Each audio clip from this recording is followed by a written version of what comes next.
सभी दर्शकों को नमस्कार। परिंदों दिल खोल के फैला दो बाहें आज, परिंदों दिल खोल के फैला दो बाहें आज, कि नई ऊंचाइयों को छूने को बुलाता है खुला आकाश। जी हाँ, दूरदर्शन के इस खास कार्यक्रम खुला आकाश में हम आपको तैयार कर रहे हैं एक ऊंची उड़ान के लिए। आज हम स्वागत करते हैं हमारे लाइफ स्किल ट्रेनर और हम सबके मेमोरी गुरु कमलेश चंद्रा जी का। और कमलेश चंद्रा जी से बातचीत करेंगी। कमलेश चंद्रा जी हमारे जो लाइफ स्किल ट्रेनर है उनसे बात करेंगी full of life Seema Joshi ji. तो हम इन दोनों का स्वागत करते हैं। So Seema ji, go ahead. Thank you Anupama. नमस्कार दोस्तों, धारावाहिक खुला आकाश में मैं सीमा जोशी आप सबका स्वागत करती हूँ। साथ ही स्वागत करती हूँ हमारे learning and life skill trainer Shri Kamlesh Chandra ji का। नमस्कार कमलेश जी। नमस्कार सीमा जी, और हमारे दर्शकों को भी बहुत बहुत नमस्कार। कमलेश जी, आपने पिछले एपिसोड्स में हमें बताया हम कि हर बच्चे में अनंत क्षमताएं हैं, साथ ही इन क्षमताओं का विकास कैसे किया जाए इसके लिए आपने हमें एक नई टेक्निक बताई 5SQR। जिस 5SQR टेक्निक का पहला चरण आप हमें बता चुके हैं कि सेट। आज हम दूसरे चरण के बारे में बात करेंगे, लेकिन मैं चाहती हूँ कि एक बार आप फिर से संक्षिप्त में पहले चरण के बारे में बताएं। जी बिल्कुल।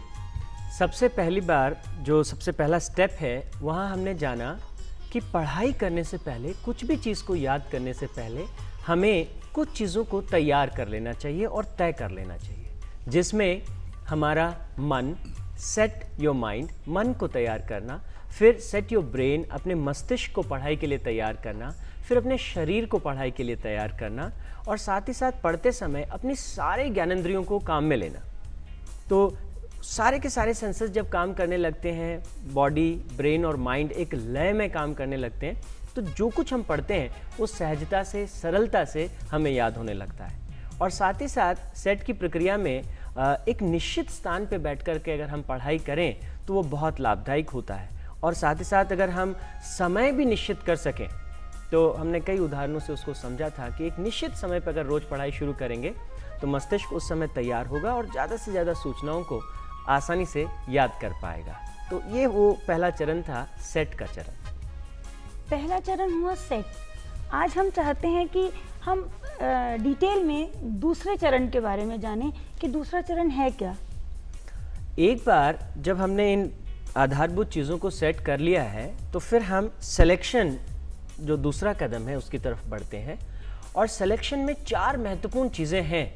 कोई भी विद्यार्थी जो जीवन में कुछ बड़ा करना चाहते हैं, समाज के लिए, राष्ट्र और विश्व के लिए, तो ये 4 महत्वपूर्ण प्रक्रियाओं से होकर गुजरना रहता है। इसमें सबसे पहली बात है जीवन के लक्ष्य का सिलेक्शन करना। उसके बाद अपनी जीवन शैली का जो है वो चुनाव करना। उसके बाद ध्यान रखना होता है कि हम जो वर्तमान पल है उस वर्तमान पल को कैसे जिएं, इस बात का चुनाव करना। और चौथी और सबसे महत्वपूर्ण बात होती है कि जो कार्य हम कर रहे हैं, जो काम हम कर रहे हैं, उस काम को हम, उसकी गुणवत्ता का क्या स्तर हम रखेंगे, मतलब सेटिंग स्टैंडर्ड्स इन लाइफ। अगर इन 4 चीज़ों का चुनाव हम ढंग से कर पाएँ तो हमारे जो भीतर की क्षमताएं, जो अनंत क्षमताएं हम में हैं, वो विकसित होने लगती हैं और जीवन जो है नई ऊंचाइयों की तरफ बढ़ने लगता है। ये जो सिलेक्शन में या चुनाव वाला जो चरण है, इसमें आपने हमें बताया पहली बात कि जीवन में लक्ष्यों का चुनाव करा जाए। तो कमलेश जी, ये जीवन के लक्ष्यों का चुनाव इतना इम्पोर्टेंट है, तो आप हमें ये बताएं कितना इम्पोर्टेंट है और कैसे इसका चुनाव हम करें। देखिए, जहाँ तक जीवन के लक्ष्यों के चुनाव की बात है, आज हम बहुत से बच्चों से मिलते हैं और जब उनसे बात करते हैं कि आपके जीवन का लक्ष्य क्या है, तो बहुत से बच्चे तो उसके बारे में अजीब से जवाब देते हैं। कोई कहता है कि मुझे सचिन तेंदुलकर बनना है, कोई कहता है मुझे शाहरुख खान बनना है, कई बार कुछ बच्चे कहते हैं मुझे डॉक्टर या इंजीनियर बनना है। लेकिन जहाँ तक जीवन के लक्ष्य की बात है, उसके चुनाव की बात है, ये उससे कहीं ज़्यादा बड़ा है। डॉक्टर, इंजीनियर या कोई अभिनेता बनना, उससे बड़ा है जीवन का लक्ष्य। इसकी तय करने की प्रक्रिया में एक साधारण सा अभ्यास है। अगर उसको करें, एक साधारण सा प्रयोग कहना चाहिए, तो शायद हम इसको आसानी से तय कर सकते हैं। उसके तहत आप क्या करें, अपने जीवन का अंतिम दिन एक बार सोचें वो आखिरी दिन जब हम इस धरती पर होंगे। ये कठिन है, अक्सर हम ऐसी बातें नहीं करते, लेकिन जरा 1 मिनट के लिए कल्पना करें कि आज हमें मालूम है और आज हमारे जीवन का अंतिम दिन है। उस दिन और हम अब दुनिया से जाने वाले हैं, हमें क्या लग रहा होगा? हम जीवन में क्या अचीव कर चुके होंगे? समाज हमें किस लिए जानता होगा? क्या हमारी पहचान हमारी कॉलोनी या शहर तक होगी, या देश हमें जानेगा, विश्व हमें जानेगा कि हमने कुछ किया, इस दुनिया में हम आए, हमने कुछ किया। तो एक बार अपने जीवन के आखिरी दिन में बैठ के सोचें कि जब आप जीवन से कह रहे हैं कि हाँ बस अब हम जा रहा हूँ मैं इस दुनिया को छोड़ के, उस क्षण उस पल आपको जो है क्या लग रहा है? मैंने क्या पाया? मानसिक रूप से, बौद्धिक रूप से, आध्यात्मिक रूप से, सामाजिक रूप से, पारिवारिक स्तर पर, और हर रूप में। वो अगर आप कल्पना कर सकें, जीवन के अंतिम दिन को आप महसूस कर सकें, तो आप अपने जीवन के लक्ष्यों का निर्धारण फिर आसानी से कर सकते हैं। अगर आपको एक अंतर्राष्ट्रीय ख्याति प्राप्त व्यक्ति होना है, एक अंतर्राष्ट्रीय व्यक्ति होना है, तो फिर आप सोचिए 30 साल में मैं क्या करूँगा, 20 साल में, 10 साल में, 5 साल, 1 साल, 6 महीने, 3 महीने, फिर अगले वीक, आज का दिन। तो जिस स्तर पे आप अपने जीवन को जीना चाहते हैं, उसी अनुरूप जो है आखिर से लेकर आज तक की एक आपको जीवन की झलक दिखाई देने लगेगी। और जितना आप दूर तक देख पाएंगे, उतना सहजता से आप आगे की तरफ बढ़ पाएंगे। मतलब हम जो आज जीवन जी रहे हैं वो तय करेगा कि हमारा जीवन किन ऊंचाइयों तक जाएगा। निश्चित तौर पर सीमा जी, निश्चित तौर पर। हम आज कैसे जीते हैं, सबसे पहले तो लक्ष्य का तय होना कि मुझे क्या चाहिए जीवन में, क्या बड़ा करने के लिए मैं इस धरती पर आया हूँ। और उसके बाद वो बड़ा होगा कब? वो होगा आज हम कैसा जी रहे हैं, आज हमारी जीवन शैली क्या है, आज हम सुबह उठते हैं, उठ करके हम कैसे हमारे जीवन को शुरू करते हैं, क्या हमारी जीवन शैली है, आज हम जो काम कर रहे हैं उसमें हमारा क्या मैक्सिमम आउटपुट है। छोटी छोटी बातें हम देखते हैं, बच्चे बहुत सारा टाइम जो है वो टेलीविज़न में खर्च कर रहे हैं, बहुत सारा समय जो है वो इधर उधर खड़े हैं, बैठे हैं, गपशप में जा रहा है। या मैं बच्चों को देखता हूँ औसतन 1 घंटे 2 घंटे तो उनके मोबाइल पे बातचीत में ही चले जाते हैं, कभी SMS, कभी बातचीत। आप देखिए इतना बहुमूल्य जीवन हम इसको कैसे कैसे खो सकते हैं। और 9 अरब साल, पृथ्वी को 4.5 अरब साल हो गए और ये जीवन 4.5 अरब साल और चलेगा ऐसा कहते हैं। इस 9 अरब में हमें जो है सिर्फ 70-80 साल जीने को मिले हैं। इनमें हम एक एक पल को कैसे बढ़िया से बढ़िया जिएं, तो हमें अपनी जीवन शैली का चुनाव करना होता है। मुझे कैसे रहना है, कैसे जीना है, कब उठना है, कब सोना है। और जितना हमारी इस पर दक्षता होती जाती है, हमारे जो शक्तियां हैं जो हमें सोई हुई हैं वो जागृत होने लगती हैं और उनको बेहतर परिणाम हमें देखने को मिलता है। आपका मतलब हुआ जीवन पद्धति का चुनाव भी सही होना चाहिए। बिल्कुल। हर इंसान चाहता है कि मेरी जीवन पद्धति बहुत अच्छी हो, मेरा जीवन बहुत अच्छा हो, लेकिन हर कोई ऐसा कर नहीं पाता। तो आप हमें ये बताएं, हम अपनी जीवन पद्धति का चुनाव कैसे करें, कैसे हम अपनी जीवन पद्धति को बेहतर बना सकते हैं? ये तीसरी चीज पर निर्भर करता है जिसके बारे में हम कह रहे थे कि वर्तमान पल का चुनाव। जीवन में सब लोग चाहते हैं सुबह जल्दी उठें, ये करें, वो करें, लेकिन वो एक क्षण जिसे हम कहते हैं निर्णय की घड़ी, जब भी हम कुछ करने लगते हैं मन में 2 भाव पैदा होते हैं, उठ जाऊं या थोड़ी देर और सो जाऊं, ये पढ़ाई कर लूं या मैं टीवी देख लूं, दोस्तों के साथ निकल जाऊं या परीक्षा की तैयारी कर लूं। हर समय 2 विकल्प हमारे सामने रहते हैं और हम उस क्षण कौन से विकल्प को पकड़ते हैं। हम किसी इंटरव्यू के लिए जाते हैं, 2 विकल्प आते हैं, 2 मन में आवाज़ें आती हैं। एक आवाज़ कहती है कि नहीं, मार्क्स नहीं आएंगे, फेल हो गए, क्या होगा, ख़राब हो जाएगा। वहीं दूसरी आवाज़ आती है कि नहीं, पास हो सकते हैं, अच्छा कर सकते हैं, बेहतर कर सकते हैं। इन दोनों में से हम किसका चुनाव करते हैं, कौन सी बात को हम पकड़ते हैं, कौन से क्षण को हम जीते हैं। अगर हमने सकारात्मक क्षण को जीना शुरू कर दिया, और सकारात्मक क्षण कौन सा होगा, वो क्षण जो आपके जीवन के अंतिम लक्ष्य की तरफ जाता होगा।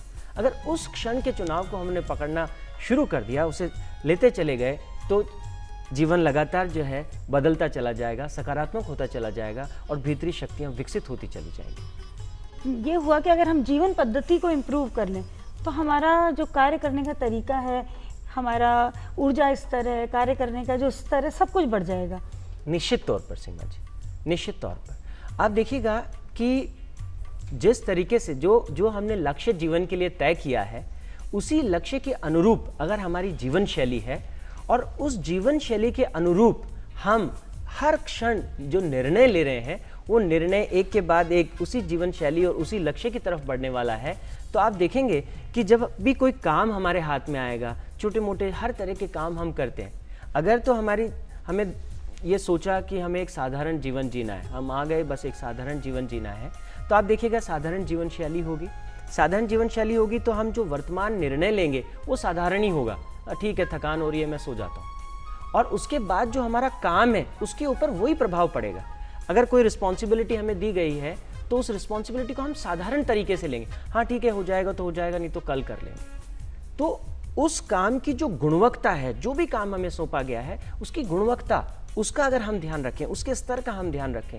बच्चे हैं पढ़ाई कर रहे हैं, अब ठीक है पढ़ाई करना है, मैम को ये सुनाना है मुझे, तो उसने सरसरी तौर से पढ़ लिया कर लिया, लेकिन अगर वो इस बात का ख्याल करे कि मुझे डॉक्टर तो बनना है लेकिन विश्व प्रसिद्ध डॉक्टर होना है और मुझे लाखों लाखों लोगों की मदद करनी है, तब उसका वर्तमान क्षण बहुत कीमती हो जाता है।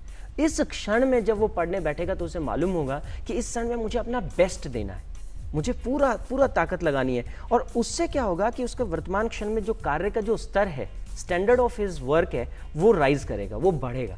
इसीलिए तो कहते हैं कि जो सफल लोग हैं वो कोई अलग काम थोड़ी करते हैं, वो हर काम को अलग तरीके से करते हैं। वो चीज़ रिफ्लेक्ट होती है उनके काम से कि हाँ ये काम किसी बड़े आदमी ने किया है, किसी सफल व्यक्ति ने किया है। वो छोटी से छोटी चीज़ में अपना एक जादू डाल देते हैं, क्योंकि काम की गुणवत्ता में वो बहुत ऊंचाई दे देते हैं उसको।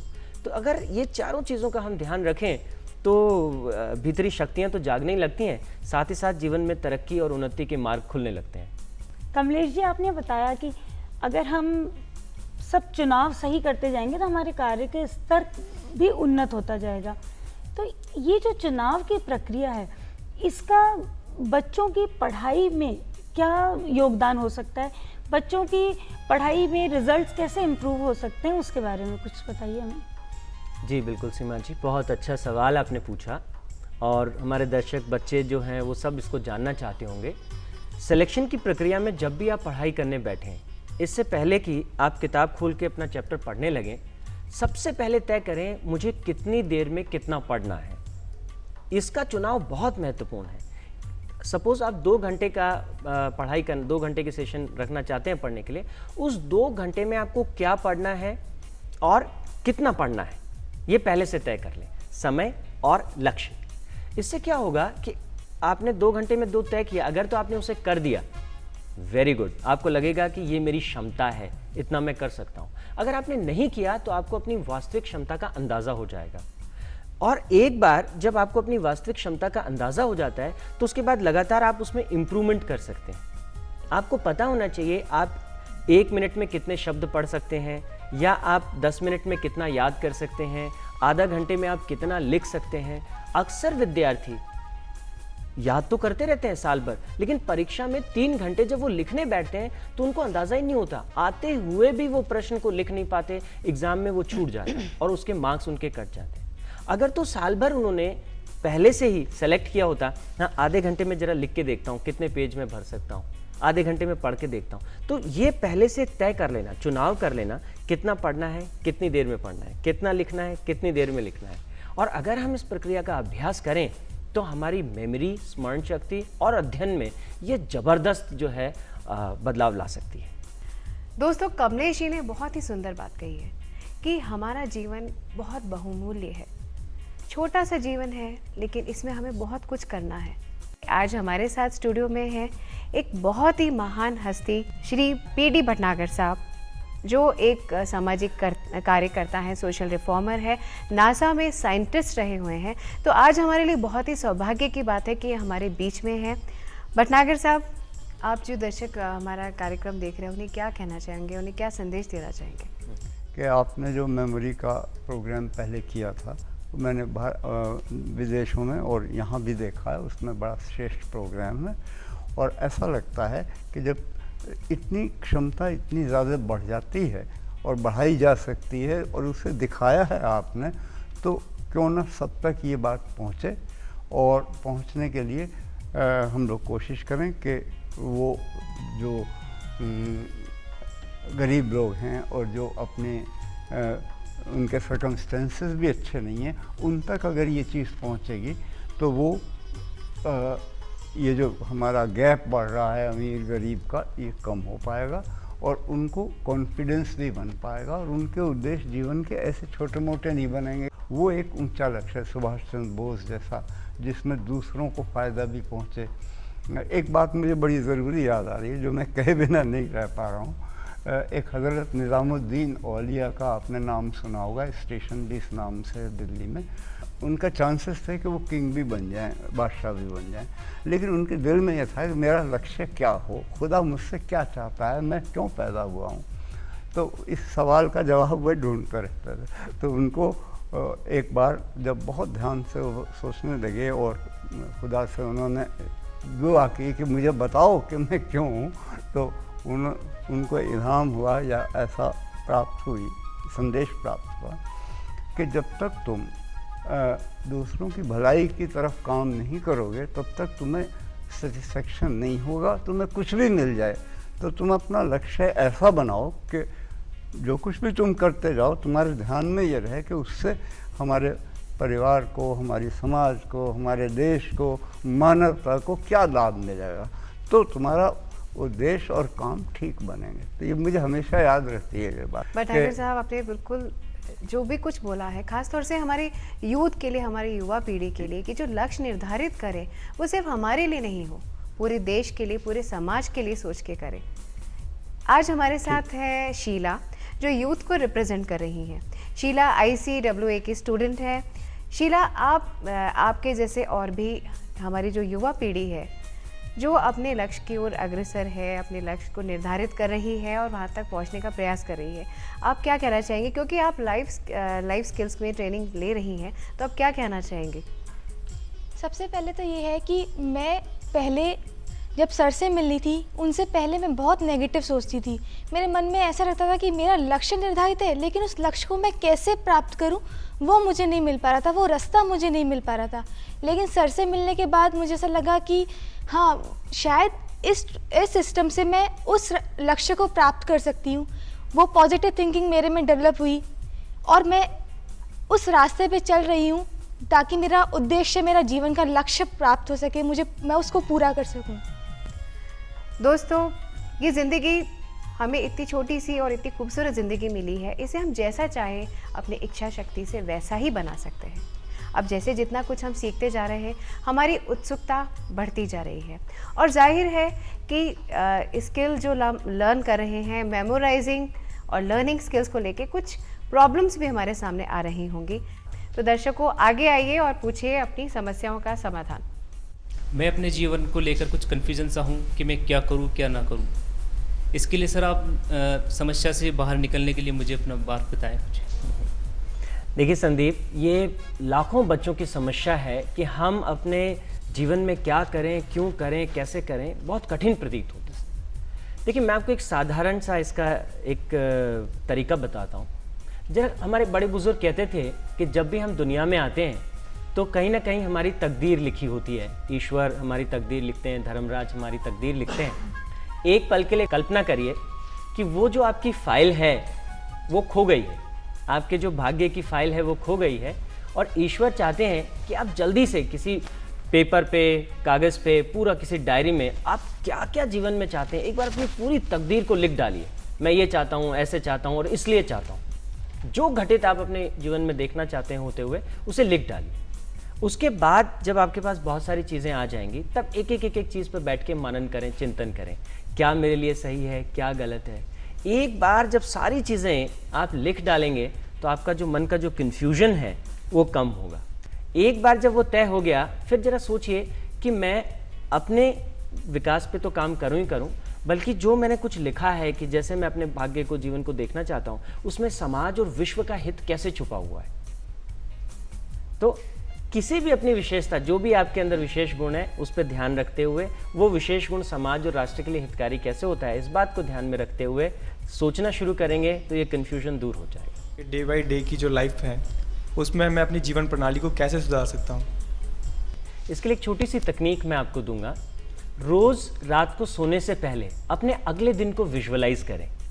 कल सुबह आप कैसे उठेंगे, जब आप उठेंगे तो कितनी ताकत के साथ उठेंगे, फिर आप दिन भर में क्या करने वाले हैं, किस तरह के चुनाव आप करने वाले हैं। अपने आने वाले दिन को पहले से ही थोड़ा जी लें एक बार। उसमें कई नई घटनाएं होंगी जो आपने पहले सोची नहीं है, लेकिन पूरी ऊर्जा के साथ उसको जिएं। और सबसे महत्वपूर्ण बात वहीं आके अटकेगी कि आप जब आपके सामने विकल्प हैं, 2 विकल्प खड़े होंगे, मुझे क्या करना चाहिए और क्या नहीं करना चाहिए, उस समय आप क्या चुनाव करते हैं। सपोज आपको आलस हो रहा है किसी चीज़ को करने के लिए, और उस समय आप तुरंत अपने आप से कहते हैं कि नहीं, ये आलस मुझे नहीं चाहिए, मुझे अपने लक्ष्य की तरफ बढ़ना है। इस परिस्थिति में जब एक बार मन आता है तो आप देखते हैं कि जीवन शैली बदलने लगती है। जीवन में सफल होने के लिए मेरे को क्या करना पड़ेगा, और मैं अपने आप को ऊंचाइयों पे देखना चाहता हूँ, तो उसके लिए मेरे को क्या करना पड़ेगा। सबसे पहले अपने जीवन का जो ध्येय है उसका चुनाव करना, उस ध्येय के हिसाब से अपने जीवन शैली का निर्माण करना। जो आपने जीवन शैली को चुना है उसमें हर पल जो आप निर्णय कर रहे हैं, उन निर्णयों को अपने लक्ष्य के हिसाब से तय करना। और उसके बाद लगातार जो काम आप कर रहे हैं, जरा ये सोचें कि क्या इस काम को और ज़्यादा अच्छे से किया जा सकता है। तो एक बार जो आप काम कर रहे हैं उसकी गुणवत्ता पर अगर आपका ध्यान हो कि मैं इसमें अच्छे से अच्छा कैसे कर सकता हूँ, तो सुधार होना शुरू हो जाएगा। सर, मैं आपसे ये जानना चाहती हूँ, मैं 12th स्टैंडर्ड में पढ़ती हूँ और मैं ये जानना चाहती हूँ कि हम इस टेक्निक को पढ़ाई में कैसे इस्तेमाल कर सकते हैं। बहुत अच्छा सवाल आपने किया। इस तकनीक को पढ़ाई में ज़्यादा से ज़्यादा काम में लेने के लिए आपको सबसे पहले, जैसे मैंने अभी जिक्र भी किया था, कि साल भर का आपका जो भी सिलेबस है वो आपको मालूम होना चाहिए। साल भर में मुझे कितना पढ़ना है, और जो साल भर में मुझे पढ़ना है तो 6 महीने में, 3 महीने में, 1 महीने में, 1 वीक में और आज के दिन में मुझे कितना पढ़ लेना है। तो ये तकनीक गजब का काम करती है। दर्शकों, जयपुर दूरदर्शन के इस खास कार्यक्रम खुला आकाश में आप याददाश्त बढ़ाने के तरीके ही नहीं सीख रहे, आप बढ़ रहे हैं कदम दर कदम अपनी मंजिल के ओर। एक बात हमेशा याद रखिए, इतिहास बनाने वाले, इतिहास बदलने वाले हमारे और आप जैसे लोग ही हैं। जैसे कि मैं हमेशा कहती हूँ कि हम सभी आम लोगों में बहुत कुछ खास है, ज़रूरत है अपने आप को पहचानने की। तो आइए हम सभी मिलकर भारत का एक नया इतिहास लिखते हैं, नए युग की नई शुरुआत करने के लिए अपने आप को तैयार करते हैं। खुला आकाश आपके साथ है। हमारे दर्शकों से हमारी ये गुजारिश है कि हमसे जुड़े रहें, अपने विचार हम तक भेजते रहें, हमें पत्र लिखते रहें इस पते पर। खुला आकाश, दूरदर्शन केंद्र, जयपुर। जयपुर दूरदर्शन का कार्यक्रम खुला आकाश याददाश्त बढ़ाने का एक अनोखा प्रयास। नमस्कार।